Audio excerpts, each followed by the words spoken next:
You planted them once, and they just keep coming back, producing more flavor every season, while your neighbors are at the garden center buying the same sad little basil plants for the 5th year in a row. That's the beauty of perennial herbs. You do the work once, and the garden rewards you for years, sometimes decades. And some of these herbs have histories so wild, so bizarre, that you won't believe a simple plant sitting in a terracotta pot on a sunny patio could possibly have this much drama behind it.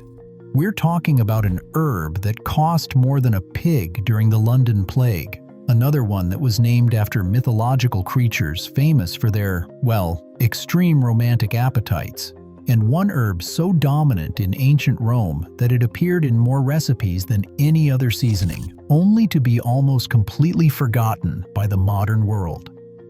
These are 12 perennial herbs that come back every year, along with the one mistake that kills each of them, and the stories your gardening books never told you. Let's get into it. Number 1. Rosemary. Here's something that might surprise you.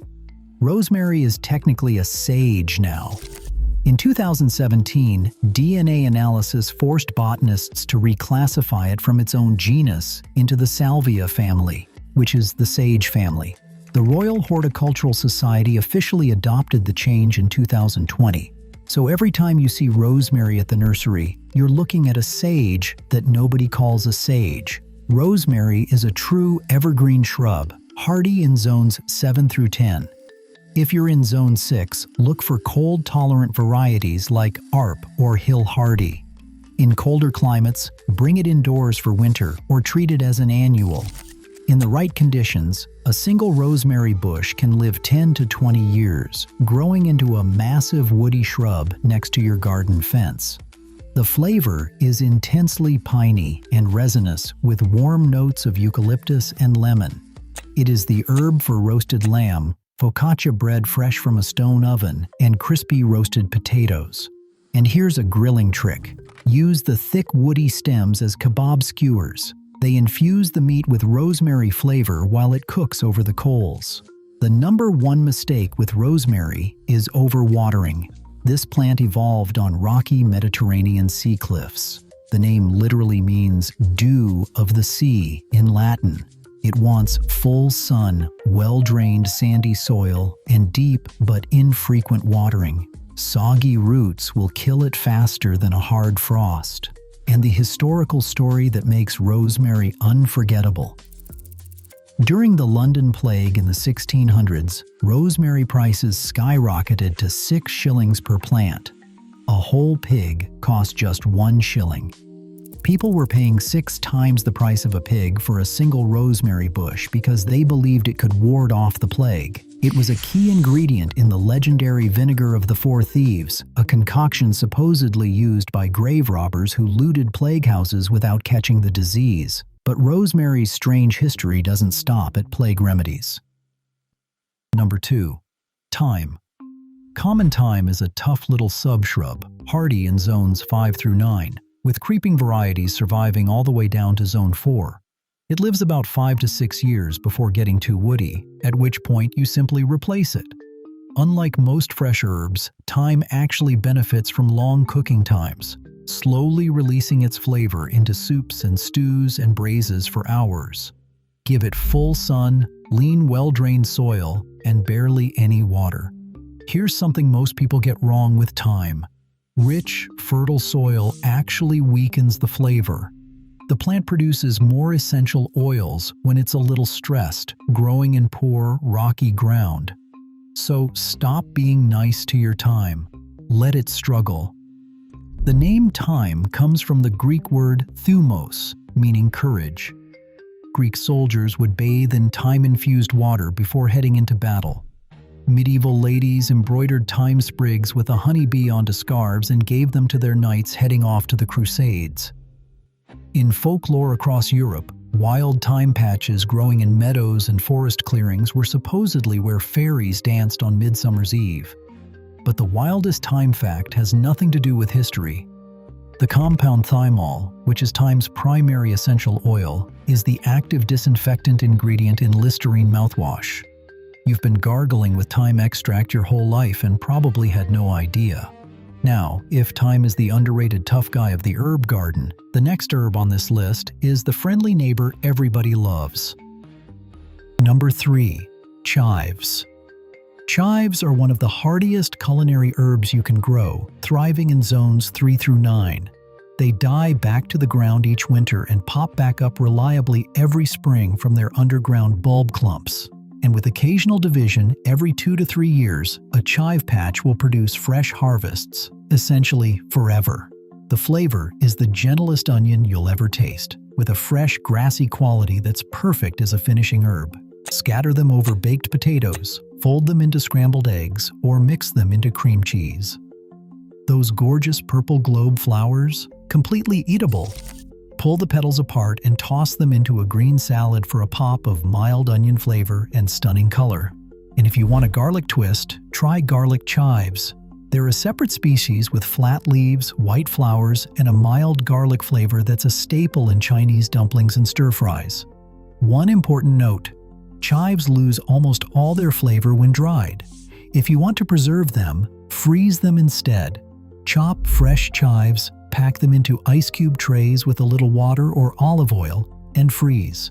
They'll keep their flavor for months in the freezer, ready to drop into soups and sauces whenever you need them. The biggest mistake is letting those pretty flowers go to seed. Chives self-sow aggressively, and you'll find little chive volunteers sprouting everywhere in your garden beds. Deadhead the blooms after they fade, or grow the sterile cultivar called profusion, which never sets seed at all. Research from Penn State Extension found that planting chives at the base of apple trees helps prevent apple scab disease. Their sulfur compounds also repel aphids, carrot flies, and Japanese beetles, making them one of the best companion plants you can grow near tomatoes, carrots, and strawberries. Chives have been cultivated in China for over 4,000 years, making them one of the oldest herbs humans have intentionally grown. But here's an herb that arrived in American kitchens much more recently than you'd think. Number 4. Oregano. Oregano is a vigorous herbaceous perennial, hardy in zones 4 through 9, dying back in winter and regrowing strongly each spring. It's the one herb on this list that's actually stronger dried than fresh. Drying concentrates the essential oils, which is why that jar of dried oregano in your spice cabinet hits so much harder than a fresh sprig. Full sun, lean soil, minimal water. Sound familiar? Same Mediterranean playbook as rosemary and thyme. But oregano has one critical gotcha that trips up new gardeners, and it's the biggest mistake on this entire list. If you walk into a garden center and grab a plant labeled common oregano, there's a decent chance you're actually buying wild marjoram. It's an ornamental with almost zero culinary flavor. University of Illinois Extension specifically warns that common marjoram is considered inferior for cooking. What you want is Greek oregano, the subspecies hirtum. Always taste a leaf before you buy. Real Greek oregano has a bold, peppery, almost spicy bite. Ornamental marjoram tastes like chewing on a leaf. The name oregano translates to joy of the mountain in Greek. Ancient Greeks believed that if oregano grew on someone's grave, it meant the deceased was happy in the afterlife. Brides and grooms wore oregano wreaths at their weddings. And here's the fact that always surprises people.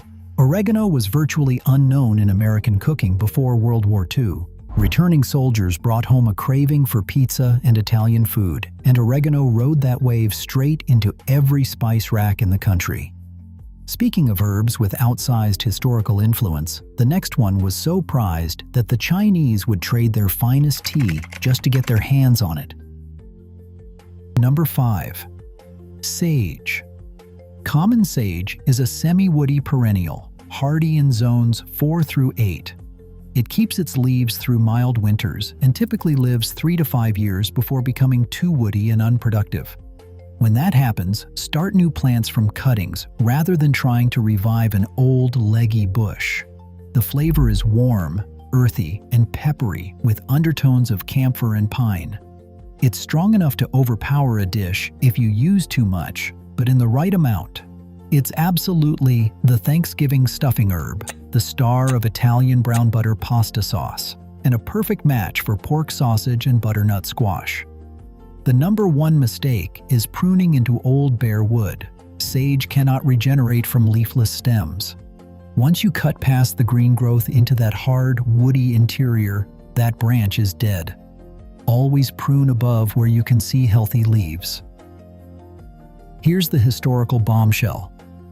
In the 17th century, Dutch merchants discovered that Chinese traders would happily exchange 3 to 4 pounds of their finest tea for just 1 pound of European sage. The Chinese were convinced sage extended life. The medieval school of Salerno in Italy captured this belief perfectly. Their famous motto went something like, "Why should a man die who grows sage in his garden?" Emperor Charlemagne was so impressed he decreed sage must be grown on every imperial farm in his entire empire. And in English folklore, if the sage bush was thriving in the front garden, it supposedly meant the wife ruled the household. Husbands reportedly pruned it back aggressively to destroy the evidence. Now, every herb we've covered so far is well behaved. They stay where you plant them. But the next one has zero respect for boundaries. Number 6. Mint. Let's get this out of the way up front. Mint will eat your garden alive if you let it. This is the one herb on the list where the growing tip is less about how to keep it alive and more about how to stop it from conquering everything in its path. Peppermint is hardy in zones 3 through 8. Spearmint handles zones 4 through 11. Both varieties die back completely in winter, shrug off temperatures down to -40 degrees, and explode back in spring like nothing happened. Mint spreads 3 different ways. Underground rhizomes that travel several feet per season, above-ground stolons that root wherever they touch dirt, and self-seeding.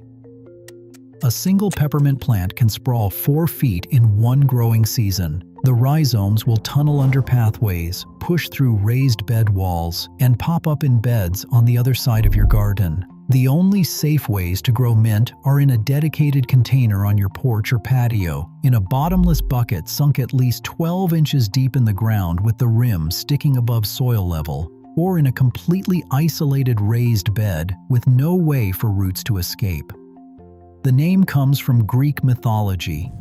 Minthe was a river nymph and a lover of Hades, god of the underworld. When Hades' wife Persephone discovered the affair, she flew into a rage and trampled Minthe into the ground.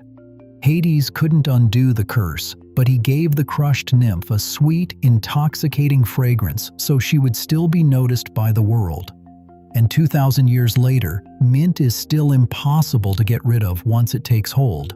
Even the mythology checks out. But if mint is the garden's most notorious villain, the next herb might have the most scandalous backstory of any plant you'll ever grow. Number 7. Winter Savory.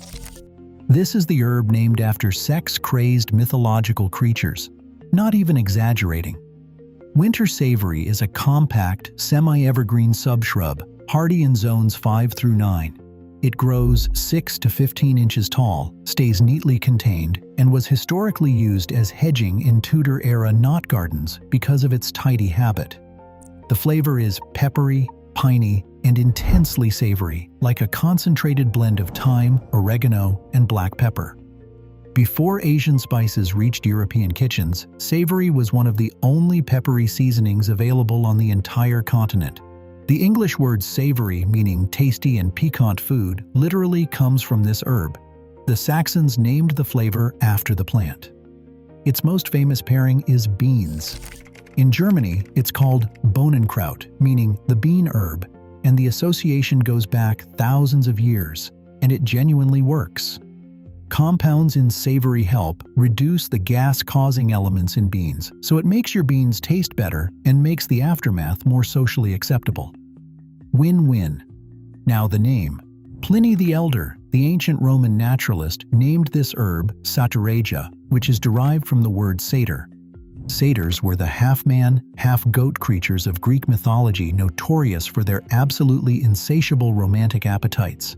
They supposedly frolicked in meadows of savory, and the herb was believed to fuel their legendary stamina. But here's the twist that makes this even better. While summer savory was classified as an aphrodisiac, winter savory was considered an anaphrodisiac, meaning it was believed to decrease desire. Monastery gardens in medieval Europe reportedly banned summer savory to protect monks' vows of chastity, but they grew winter savory enthusiastically. Same herb family, opposite reputations. Good luck looking at that little plant in your herb garden the same way ever again. Number 8. French Tarragon. French Tarragon is a true herbaceous perennial, hardy in zones 4 through 8. It dies back completely in winter and actually requires about 2 months of cold dormancy near freezing to stay productive. This means it struggles in zones 9 and above and in hot, humid southern climates. The flavor is complex and unlike anything else in the herb garden. Sweet anise and licorice layered with vanilla and mint, plus a distinctive tingling, almost numbing sensation on your tongue. It is one of the classic French finds herbs and the essential ingredient in béarnaise sauce, chicken tarragon, and Dijon mustard. Here is the single most important fact about French tarragon. It is genetically sterile. It cannot produce viable seeds. Every single French tarragon plant on Earth is a clone, propagated exclusively by root division or stem cuttings. If anyone anywhere ever sells you French tarragon seeds, you are getting Russian tarragon. Russian tarragon is hardier but has bitter, nearly flavorless leaves. Always taste before you buy. Real French tarragon has that unmistakable anise tingle. If it tastes like chewing on grass, walk away. The name means little dragon from Latin, likely referencing its coiled, serpentine root system. Thomas Jefferson personally brought French tarragon from Europe to his gardens at Monticello. And in Russia and the Caucasus region, a bright green tarragon-flavored soda called Tarkuna has been wildly popular since 1887. It is basically their national soft drink. If you are finding this helpful, hit subscribe. I cover gardening deep dives like this every week. Now let's talk about an herb that might be the most beautiful plant on this entire list. Number 9. Lavender. English lavender is the most cold-hardy species, reliably perennial in zones 5 through 9. In ideal conditions with proper annual pruning, a single lavender plant can live 10 to 15 years, filling your garden border with those iconic purple flower spikes and that unmistakable fragrance drifting across the patio on a warm evening. If you're in a colder zone, the variety called phenomenal has proven remarkably tough, surviving Zone 5 winters with good drainage and a layer of mulch. If you're in a warmer climate, Zones 8 through 11, French or Spanish lavender offer showier flowers but shorter lifespans. The flavor is floral, slightly sweet, and resinous with hints of camphor and mint. English lavender is the sweetest and best variety for cooking. Use it sparingly in lavender honey, shortbread cookies, lemonade, and cocktails.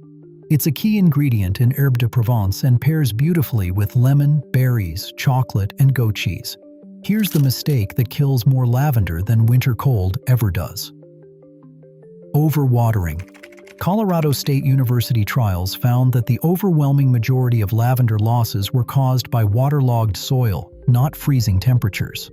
Lavender wants sandy, gravelly, slightly alkaline soil with excellent drainage. Lean, poor soil actually produces more flowers and stronger fragrance. And the pruning rule is identical to sage. Never cut into bare old wood. Lavender cannot regenerate from leafless stems. During Pliny the Elder's time in ancient Rome, lavender blossoms sold for 100 Roman denarii per pound, which was the equivalent cost of 10 pounds of bread. The name comes from the Latin word lavare, meaning to wash, because Romans scented their bathwater with it.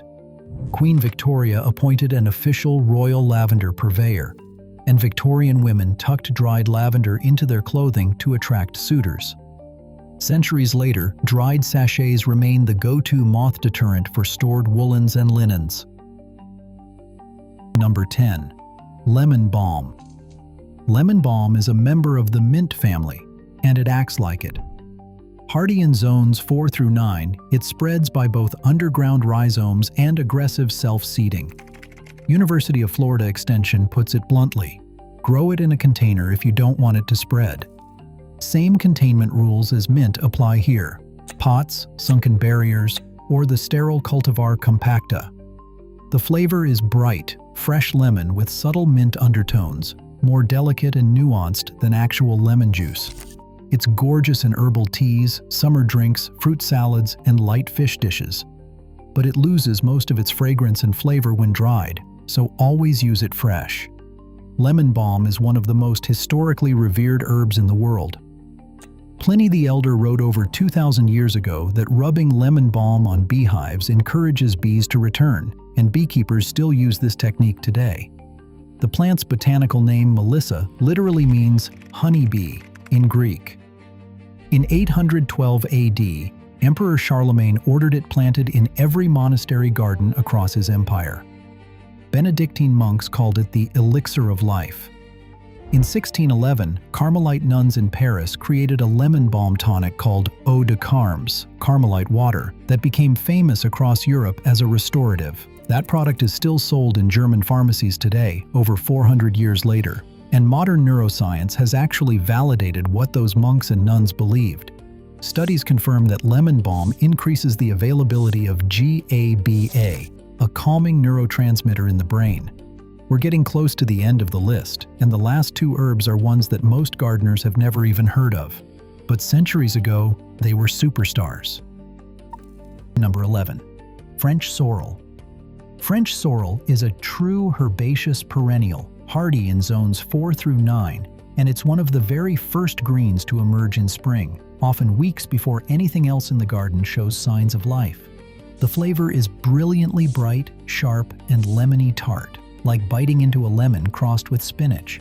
That tartness comes from oxalic acid, the same compound that gives rhubarb its signature bite. And here's why sorrel deserves a place in every modern kitchen. Before citrus fruits were widely available across medieval Europe, sorrel was the primary way to add sour, acidic brightness to cooking.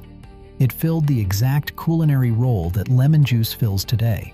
Classic preparations include French sorrel soup, Eastern European green borscht, and the iconic French sauce for poached salmon. One critical cooking tip: never prepare sorrel in cast iron or aluminum pans. The oxalic acid reacts with cast iron, creating a harsh metallic taste, and it can leach aluminum ions from aluminum cookware. Stainless steel is the only way to go. Sorrel prefers partial shade in warm climates, rich moist soil, and consistent moisture. Cut flower stalks immediately when they appear, because once sorrel bolts, leaf production drops sharply. The oxalic acid naturally deters slugs, deer, groundhogs, and rabbits, making it one of the most pest-resistant herbs in the garden. The word oxalic in oxalic acid was literally named after the sorrel plant family. A Swiss chemist first isolated the compound from sorrel in 1773. In folklore, songbirds were said to eat sorrel leaves to strengthen and clarify their singing voices. And now, the final herb on this list. The one with the most surprising backstory of all. Number 12. Lovage. Lovage is an extremely hardy, long-lived perennial, thriving in zones 3 through 9. It dies back in winter, emerges as one of the first herbs in early spring, and will keep producing for decades with virtually zero maintenance. It forms a deep taproot, stays in a well-behaved clump, and doesn't spread by runners. Just give it a permanent spot and leave it alone. The flavor is intense celery crossed with parsley, plus subtle notes of anise and a whisper of black pepper. Every part of the plant is edible. Use the leaves sparingly in soups and stews because they're much more concentrated than celery. The hollow stems make natural stirring straws for a Bloody Mary on a warm Sunday morning. The seeds can be ground as a celery seed substitute, and the roots can be cooked as a vegetable. Now here's the thing most people don't realize about lovage. It was the single most frequently mentioned herb in Apicius, the famous ancient Roman cookbook that defined Mediterranean cuisine for centuries. More recipes called for lovage than any other seasoning. It was the herb of the Roman Empire. It flavored their soups, their sauces, their meats, and their vegetables. Charlemagne loved it so much, he ordered it grown in all his imperial gardens. And then, somehow, the entire world just forgot about it. Today, you can't even find lovage in most grocery stores. It went from the undisputed king of the herb world to a footnote in gardening books. That's like if future generations completely forgot about garlic. It makes no sense. The good news is that Lovage seeds are cheap, widely available online, and germinate easily. One packet of seeds, a sunny spot with rich soil, and you'll have a plant producing harvestable leaves within a few months. By year 2, it'll be a towering centerpiece in your herb garden that draws comments from every visitor who walks past it. But here's the practical catch that trips people up. Lovage grows 4 to 7 feet tall, not a typo, 7 feet. It has to go at the back of the bed or it will cast shade on everything else in the garden. Those tall yellow flower umbels attract beneficial insects and pollinators, and the plant itself works as a trap crop for tomato hornworms, luring pests away from your tomato plants nearby. So there you have it, 12 herbs you plant once and harvest for years. The Mediterranean crew, rosemary, thyme, oregano, sage, lavender, and winter savory, all share nearly identical growing needs. Lean soil, full sun, barely any water. Group them together in one bed and your life gets dramatically simpler. Mint and lemon balm need containers or barriers unless you want them colonizing every square inch of your yard. And Lovage, Sorrel, and winter savory deserve a massive comeback. They dominated European kitchens for centuries, and there's no good reason they disappeared. Plant any 3 of these this spring, and by next year, you'll wonder why you ever bothered buying dried herbs from the store. If you want more gardening deep dives, click the video on screen right now. And if you made it to the end, hit subscribe. I'll see you in the next one.